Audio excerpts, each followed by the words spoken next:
Magandang umaga po mga kaibigan, mga kaoperyan. Ito po yung ano natin ngayon, menu for today, the fusion of superfood. Ito po ang talbos ng kamuti, bulaklak ng saging, repolyo, at saka okra. Ito po ang fusion ng ano natin, superfood. At ito naman ang kanyang ingredients. Bawang, tanglad, sibuyas, kamatis, at saka luya, at saka mayroon pong sili na may kayin.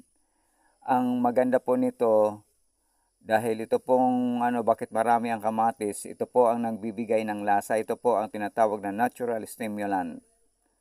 Hanggang dito na lamang po, follow and share.